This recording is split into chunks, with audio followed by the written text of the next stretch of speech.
ఆర్థిక ఇబ్బందులు గుండా వెళుతున్నప్పుడు భార్య భర్తను చూసి ధైర్యంగా ఉండండి, సమస్యలు ఎలాగ వచ్చినాయో అలాగే మనల్ని విడిచిపెట్టి వెళ్ళిపోతాయి, మీరేమీ కృంగిపోకండి, మీరు ధైర్యంగా ఉండండి అని భార్య చెప్తుందనుకోండి, నిజంగా ఆమె ఉత్తమురాలు.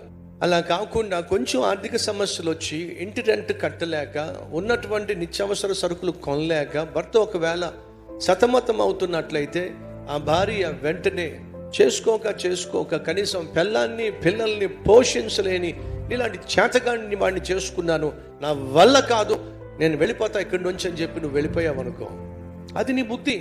భార్య ఆరోగ్యం బలహీనంగా ఉండి, భార్య ఆరోగ్యం సరిగా లేక అస్తమానం హాస్పిటల్ చుట్టూ తిరగాల్సి వస్తుంది, మందులు వేసుకోవాల్సి వస్తుంది. అటువంటి సమయంలో భర్తగా నువ్వు నీ భార్యకి అండగా నిలబడి నువ్వు ధైర్యంగా ఉండు, ఖచ్చితంగా దేవుడు కనికరించి నీకు ఆరోగ్యాన్ని ఇస్తాడు, మళ్ళీ నువ్వు నార్మల్ వ్యక్తి అయిపోతావు, నువ్వు కోలుకుంటావు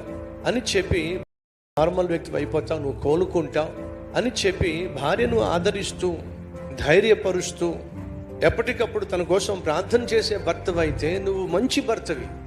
అలా కాకుండా అస్తమాను హాస్పిటల్కి తీసుకెళ్లాల్సి వస్తుంది, నువ్వు సంపాదించిన దాంట్లో ఎక్కువ శాతం నువ్వు మందులకే ఖర్చు పెట్టాల్సి వస్తుందని చెప్పి నువ్వు నీ భార్యను చూసి చేసుకోక నీలాంటి రోగిని చేసుకున్నాను, రోగ్రస్టిని చేసుకున్నాను, దాపరించక నువ్వెందుకు దాపరించావు, పోవు నీ పుట్టింటికి పో, ఇలాంటి రోగాలతో నిండిపోయిన దాన్ని నాకు కట్టపెట్టాడు మీ నాయన, వీళ్ళు అక్కడే బాగుపడిపో అని చెప్పి పుట్టింటికి పంపించేవాడో, పంపిస్తానని బెదిరించేవాడో మంచి భర్త కాదండి.